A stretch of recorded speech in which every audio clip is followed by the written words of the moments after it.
बाद में क्या हुआ, वर्ल्ड वार सेकेंड ऑन 24 अक्टूबर 1945, यानी कि सेकेंड वर्ल्ड वार जब एंड हुआ था वो डेट दी गई है 24 अक्टूबर 1945। The United Nations was established with the purpose of peace. United Nations ने एक अलग स्थापना की शांति के लिए, सिक्योरिटी के लिए एंड को एग्जिस्टेंस इन द वर्ल्ड। को एग्जिस्टेंस का मतलब होता है दूसरे राज्यों को शामिल करना अपने साथ या मिलाना, दोस्ती करना। Its headquarters was to be in न्यूयॉर्क, और उसका हेडक्वार्टर कहाँ बनाया गया, न्यूयॉर्क को। तो ये पिक्चर देख रहे हैं, पिक्चर क्या है, यूनाइटेड नेशंस हेडक्वार्टर्स न्यूयॉर्क। ये जो हेडक्वार्टर बनाया गया न्यूयॉर्क को, ये उसी का पिक्चर है। America's efforts to establish United Nations had already begun from the time it joined the Second World War. America ने हमेशा से जिस चीज़ की स्थापना करी थी, तो उनका उद्देश्य यही रहा था कि वो किस तरह से अपनी शांति को या अपने राज्य की शांति किस तरह से बनाए रखें। ये उनके वर्ल्ड वार सेकेंड की शुरुआत से ही बना हुआ था, ये एम था उनका। The American President Roosevelt made 4 important announcements regarding freedom while giving his message to the American Congress with the intention of human freedom, peace and security. अब अमेरिकन प्रेसिडेंट जो रोजवेल्ट थे, उन्होंने अपनी 4 इम्पॉर्टेंट चीज़ों की announcement की थी, जिसमें 4 इम्पॉर्टेंट अनाउंसमेंट्स किस चीज़ से रिलेटेड थी, अमेरिकन कांग्रेस। एक तो उनके अमेरिकन कांग्रेस से रिलेटेड, दूसरा था with the intention of human freedom, यानी इंसान को अपनी फ्रीडम, यानी कि इंसान खुद पूरी तरह से फ्री होकर किस तरह से जी सकता है, एंड पीस यानी शांति, एंड सिक्योरिटी यानी कि उसकी रक्षा। तो लोग अपने हिसाब से जिएंगे, शांति से जिएंगे और सुरक्षा के साथ जिएंगे, ये उनका अनाउंसमेंट था। तो first is freedom of speech and thought.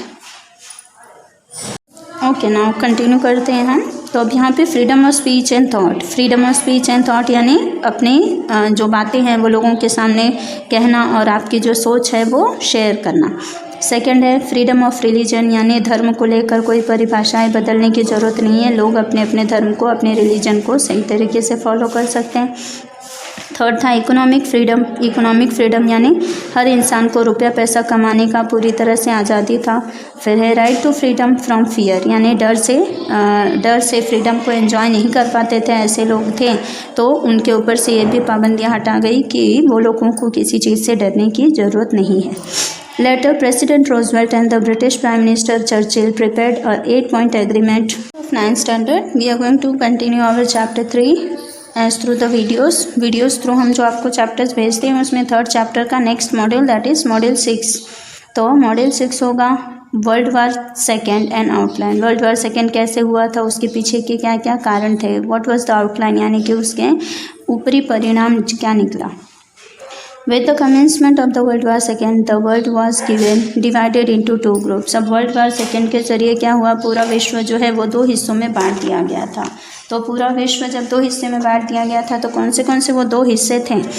On one side was the group of allied nations led by England and France, एक तरफ तो एलिड नेशंस का ग्रुप था जिसमें इंग्लैंड और फ्रांस थे, and on the other side was the group of axis Nations comprising Germany, Italy and Japan. और दूसरी तरफ जो दूसरा ग्रुप था वो एक्सिस नेशंस का था, उसमें कौन से देश थे, इटली एंड जापान और जर्मनी, यानी 3 देश।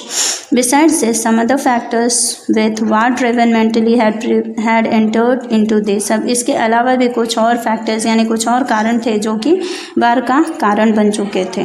तो Japan attacked and the American navy at Pearl Harbor, Japan ने क्या किया, जापान ने अटैक किया अमेरिकन नेवी पर जो कि पर्ल हार्बर पे देखे गए थे।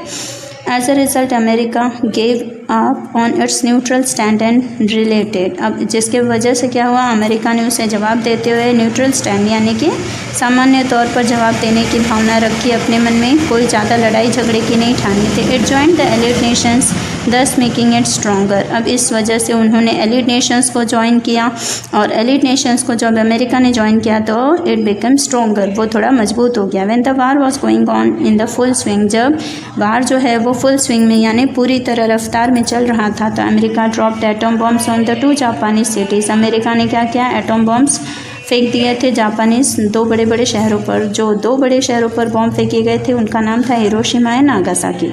इन order to stop Japan from moving any further, अब इससे ज़्यादा जापान और आगे न बढ़ जाए इसलिए 1,24,000 Japanese citizens lost their lives and there was absolute destruction. अब इससे भी ज़्यादा भयंकर क्या हो सकता है, क्योंकि वहाँ पे 24,000 जापानी सिटीजन यानी जापानीज नागरिकों की कितनों की मौत हो चुकी थी, 1,24,000 लोगों की ज़िंदगी चली गई थी, यानी उनकी डेथ हो गई थी। And there was absolute destruction, इसके अलावा बहुत सारी चीज़ों का नुकसान हुआ था, तबाही हुई थी। जापान सरेंडर, जिसका परिणाम ये हुआ जापान ने अपने आप को सरेंडर कर दिया, और वो डेट थी 11 अगस्त 1945 and the world war second came to end. जब जापान ने सरेंडर कर दिया तो फिर वर्ल्ड वार सेकेंड एंड हो गया, ख़त्म हो गया।